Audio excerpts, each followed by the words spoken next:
ಮಹಾರಾಷ್ಟ್ರದಲ್ಲಿ ಆಗಿರುವಂತಹ ವಿಮಾನ ಅಪಘಾತದಲ್ಲಿ ಉಪಮುಖ್ಯಮಂತ್ರಿ ಅಜಿತ್ ಪವಾರ್ ಕೊನೆಯುಸಿರೆಳೆದಿದ್ದಾರೆ. ಈಗ ಬರ್ತಾ ಇರುವಂತಹ ಮಾಹಿತಿಯ ಪ್ರಕಾರ ಅಜಿತ್ ಪವಾರ್ ಕೊನೆಯುಸಿರೆಳೆದಿದ್ದಾರೆ. ಮಹಾರಾಷ್ಟ್ರದ ಉಪಮುಖ್ಯಮಂತ್ರಿ ಅಜಿತ್ ಪವಾರ್ ದುರ್ಮರಣಕ್ಕೀಡಾಗಿದ್ದಾರೆ. ವಿಮಾನ ಅಪಘಾತದಲ್ಲಿ ಅಜಿತ್ ಪವಾರ್ ಕೊನೆಯುಸಿರೆಳೆದಿದ್ದಾರೆ. 66 ವರ್ಷದ ಅಜಿತ್ ಪವಾರ್ ಇನ್ನಿಲ್ಲ. 6 ಬಾರಿ ಮಹಾರಾಷ್ಟ್ರ ರಾಜ್ಯದ ಉಪಮುಖ್ಯಮಂತ್ರಿಯಾಗಿದ್ದರು. 1959 22 ಜುಲೈ ಅವರ ಜನನ ಆಗಿತ್ತು. ನ್ಯಾಷನಲಿಸ್ಟ್ ಕಾಂಗ್ರೆಸ್ ಪಾರ್ಟಿಯ ನಾಯಕನಾಗಿದ್ರು, ನೇತಾರನಾಗಿದ್ರು. ಮಹಾರಾಷ್ಟ್ರ ರಾಜ್ಯದ ಉಪಮುಖ್ಯಮಂತ್ರಿ ಅಜಿತ್ ಪವಾರ್ ದುರ್ಮರಣಕ್ಕೀಡಾಗಿದ್ದಾರೆ. ಇವತ್ತು ಬೆಳಗ್ಗೆ 9 ಗಂಟೆಗೆ ಸಂಭವಿಸಿರುವಂತಹ ವಿಮಾನ ಅಪಘಾತದಲ್ಲಿ ಅಜಿತ್ ಪವಾರ್ ಕೊನೆಯುಸಿರೆಳೆದಿದ್ದಾರೆ. ಪ್ರೈವೇಟ್ ಜೆಟ್ನಲ್ಲಿ 6 ಮಂದಿ ಪ್ರಯಾಣವನ್ನ ಮಾಡ್ತಾ ಇದ್ರು. ವಿಮಾನದಲ್ಲಿ ಇದ್ದಂತಹ ತಾಂತ್ರಿಕ ದೋಷದಿಂದ ವಿಮಾನವನ್ನ ತುರ್ತಾಗಿ ಭೂಸ್ಪರ್ಶ ಮಾಡಬೇಕಾಗಿತ್ತು.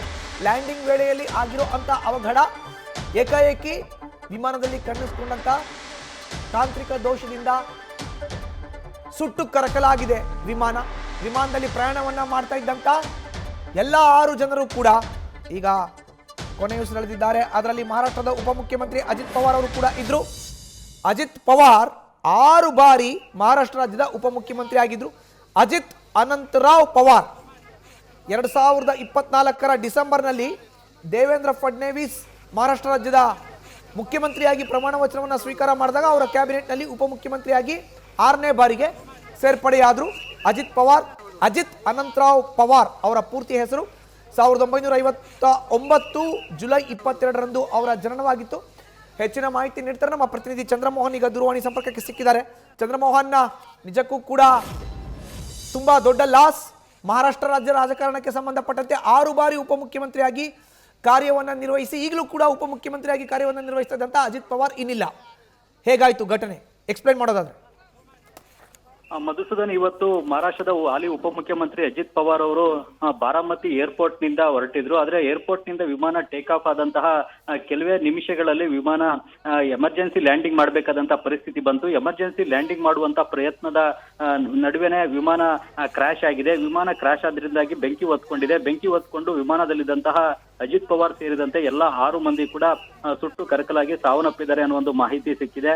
ಮುಖ್ಯವಾಗಿ ಇವರು ವಿಮಾನದಲ್ಲಿ ತಾಂತ್ರಿಕ ದೋಷದ ಕಾರಣದಿಂದವೋ ಅಥವಾ ಬೇರೆ ಯಾವುದೋ ಕಾರಣದಿಂದಾಗಿ ಪೈಲಟ್ಗೆ ಈ ಒಂದು ಚಾರ್ಟೆಡ್ ವಿಮಾನವನ್ನ ಎಮರ್ಜೆನ್ಸಿ ಲ್ಯಾಂಡಿಂಗ್ ಮಾಡಲೇಬೇಕಾದಂತಹ ಪರಿಸ್ಥಿತಿ ಬಂದಿತ್ತು. ಆ ಕಾರಣಕ್ಕಾಗಿನೇ ಅವರು ಎಮರ್ಜೆನ್ಸಿ ಲ್ಯಾಂಡಿಂಗ್ ಅನ್ನ ಮಾಡುವಂತ ಪ್ರಯತ್ನವನ್ನ ನಡೆಸಿದ್ದಾರೆ. ಆದ್ರೆ ಎಮರ್ಜೆನ್ಸಿ ಲ್ಯಾಂಡಿಂಗ್ ಅನ್ನ ಸರಿಯಾಗಿ ಮಾಡ್ಲಿಕ್ಕೆ ಆಗದಂತಹ ಸಂದರ್ಭದಲ್ಲಿ ವಿಮಾನ ಅಪಘಾತಕ್ಕೀಡಾಗಿದೆ. ಅಪಘಾತಕ್ಕೀಡಾದಂತ ತೀವ್ರತೆಗೆ ವಿಮಾನಕ್ಕೆ ಬೆಂಕಿ ಒತ್ತಿ ಉರಿದಿದೆ. ಇದರಿಂದಾಗಿ ವಿಮಾನದಲ್ಲಿದ್ದಂತಹ ಮಹಾರಾಷ್ಟ್ರದ ಹಾಲಿ ಉಪಮುಖ್ಯಮಂತ್ರಿ ಅಜಿತ್ ಪವಾರ್ ಅವರು ಮತ್ತು ಅವರ ಭದ್ರತಾ ಸಿಬ್ಬಂದಿ, ಪೈಲಟ್ ಸೇರಿದಂತೆ ಎಲ್ಲ 6 ಮಂದಿ ಕೂಡ ಈಗ ಸುಟ್ಟು ಕರಕಲಾಗಿ ಸಾವನ್ನಪ್ಪಿದ್ದಾರೆ ಅನ್ನೋ ಒಂದು ಮಾಹಿತಿ ಸಿಕ್ಕಿದೆ. ಮುಖ್ಯವಾಗಿ ನಮ್ಮ ದೇಶದಲ್ಲಿ ಹಾಗಾಗಿ ಈ ರೀತಿಯಾದಂತಹ ವಿಮಾನ ದುರಂತಗಳು ಸಂಭವಿಸಿ ಗಣ್ಯ ವ್ಯಕ್ತಿಗಳೇ ಸಾವನ್ನಪ್ಪುತ್ತಾ ಇದ್ದಾರೆ. ಈ ಹಿಂದೆ ಅರುಣಾಚಲ ಪ್ರದೇಶದಲ್ಲೂ ಕೂಡ ಉಪಮುಖ್ಯಮಂತ್ರಿ ಆಗಿದ್ದಂತ ಖಂಡು ಅವರು ಕೂಡ ಹೆಲಿಕಾಪ್ಟರ್ ದುರಂತದಲ್ಲಿ ಸಾವನ್ನಪ್ಪಿದ್ರು. ಜೊತೆಗೆ ಇನ್ನು ಬೇರೆ ಬೇರೆ ರಾಜಕೀಯ ನಾಯಕರುಗಳು ಕೂಡ ಹೆಲಿಕಾಪ್ಟರ್ ದುರಂತದಲ್ಲಿ, ವಿಮಾನ ದುರಂತದಲ್ಲೇ ಸಾವನ್ನಪ್ಪಿದ್ದಾರೆ. ಸಂಜಯ್ ಗಾಂಧಿ ಅವರು ಕೂಡ ಹೆಲಿಕಾಪ್ಟರ್ ದುರಂತದಲ್ಲೇ ದೆಹಲಿಯಲ್ಲಿ ಸಾವನ್ನಪ್ಪಿದ್ರು. ಆ ಒಂದು ಹೆಲಿಕಾಪ್ಟರ್ ವಿಮಾನವನ್ನ ಸಂಜಯ್ ಗಾಂಧಿ ಅವರೇ ಚಲಾಯಿಸ್ತಾ ಇದ್ರು. ಆದ್ರೆ ಆ ಒಂದು ವಿಮಾನ ದೆಹಲಿಯ ಒಂದು ಸಫ್ದರ್ಜಂಗ್ ಏರ್ಪೋರ್ಟ್ ನಲ್ಲೇ ಕ್ರಾಶ್ ಆಗಿ ಸಂಜಯ್ ಗಾಂಧಿ ಅವರು ಕೂಡ ಸಾವನ್ನಪ್ಪಿದ್ರು. ಇದೇ ರೀತಿಯಾಗಿ ಬೇರೆ ಬೇರೆ ನಾಯಕರುಗಳು ಕೂಡ ಈ ಒಂದು ವಿಮಾನ ದುರಂತಗಳಲ್ಲಿ, ಹೆಲಿಕಾಪ್ಟರ್ ದುರಂತಗಳಲ್ಲೇ ಸಾವನ್ನಪ್ಪಿದ್ದಾರೆ. ಈಗ ಆ ಸಾಲಿಗೆ ಅಜಿತ್ ಪವಾರ್ ಅವರು ಕೂಡ ಸೇರ್ಪಡೆಯಾಗಿದ್ದಾರೆ. ಮುಖ್ಯವಾಗಿ ಮಹಾರಾಷ್ಟ್ರ ರಾಜಕಾರಣದಲ್ಲಿ ತಮ್ಮದೇ ಆದಂತಹ ಚಾಪು ಮುಟ್ಟಿಸಂತ ರಾಜಕಾರಣಿ ಅಂದ್ರೆ ಅಜಿತ್ ಪವಾರ್ ಅವರು. ಮುಖ್ಯವಾಗಿ ಅಜಿತ್ ಪವಾರ್ ಅವರು ಶರದ್ ಪವಾರ್ ಅವರ ಸೋದರನ ಮಗ. ಮಹಾರಾಷ್ಟ್ರದಲ್ಲಿ ಈಗ ಕಾಂಗ್ರೆಸ್ನ ಮೈತ್ರಿಕೂಟವೇ ಇರಲಿ ಅಥವಾ ಬಿಜೆಪಿ ಮೈತ್ರಿಕೂಟದ ಸರ್ಕಾರವೇ ಇರಲಿ, ಆ ಒಂದು ಸರ್ಕಾರಗಳಲ್ಲಿ ಉಪಮುಖ್ಯಮಂತ್ರಿಯಾಗಿ ತಮ್ಮ ರಾಜಕೀಯ ನಾಯಕತ್ವವನ್ನ ನಿಭಾಯಿಸಿದಂತ ನಾಯಕ. ಜೊತೆಗೆ ಶರದ್ ಪವಾರ್ ಅವರಿಂದ ರಾಜಕೀಯವಾಗಿ ದೂರ ಸರಿದ ಬಳಿಕವೂ ಕೂಡ ಮಹಾರಾಷ್ಟ್ರ ವಿಧಾನಸಭಾ ಚುನಾವಣೆಯಲ್ಲಿ ತಮ್ಮದೇ ಆದಂತಹ ಅಸ್ತಿತ್ವವನ್ನು ಸಾಬೀತುಪಡಿಸುವಲ್ಲೂ ಕೂಡ ಅಜಿತ್ ಪವಾರ್ ಅವರು ಯಶಸ್ವಿಯನ್ನ ಆಗಿದ್ರು. ಈ ಕಾರಣಕ್ಕಾಗಿ ಅವರಿಗೆ ಉಪಮುಖ್ಯಮಂತ್ರಿ ಸ್ಥಾನವನ್ನು ಕೂಡ ಬಿಜೆಪಿ ಪಕ್ಷ ಈ ಒಂದು ಹಾಲಿ ಸರ್ಕಾರದಲ್ಲೂ ಕೂಡ ಕೊಟ್ಟಿತ್ತು. ಆದ್ರೆ ಈಗ ದುರದೃಷ್ಟಕರ ಈ ಒಂದು ವಿಮಾನದಲ್ಲಿ, ಚಾರ್ಟೆಡ್ ವಿಮಾನದಲ್ಲಿ ಪ್ರಯಾಣಿಸುವಂತಹ ಸಂದರ್ಭದಲ್ಲೇ ಈ ಬಾರಾಮತಿ ಏರ್ಪೋರ್ಟ್ ನ ಬಳಿನಲ್ಲೇ ಅವರ ವಿಮಾನ ಅಪಘಾತಕ್ಕೀಡಾಗಿ ಈಗ ಸಾವನ್ನಪ್ಪಿದಿರತಕ್ಕಂತ ಒಂದು ಆಘಾತಕಾರಿ ಸುದ್ದಿ ಬಂದಿದೆ. ಮುಖ್ಯವಾಗಿ ಇದು ಮಹಾರಾಷ್ಟ್ರಕ್ಕೂ ಕೂಡ ಒಂದು ದೊಡ್ಡ ರಾಜಕೀಯವಾಗಿ. ಚಂದ್ರಮೋಹನ್, ಮಹಾರಾಷ್ಟ್ರದ ಬಾರಾಮತಿ ಹತ್ರ ಆಗಿರುವಂತಹ ಅಪಘಾತ ಇದು. ಇವತ್ತು ಬೆಳಗ್ಗೆ 9 ಗಂಟೆಗೆ. ಬಟ್ ಅವ್ರು ಎಲ್ಲಿಂದ ಎಲ್ಲಿಗೆ ಪ್ರಯಾಣವನ್ನ ಬೆಳೆಸ್ತಾ ಇದ್ರು, ಕಾರ್ಯಕ್ರಮಕ್ಕೆ ಹೋಗ್ತಾ ಇದ್ರ, ಅದ್ರ ಬಗ್ಗೆ ಇನ್ಫಾರ್ಮೇಶನ್ ಸಿಗ್ತಾ ಇದೆಯಾ ಹೇಗೆ?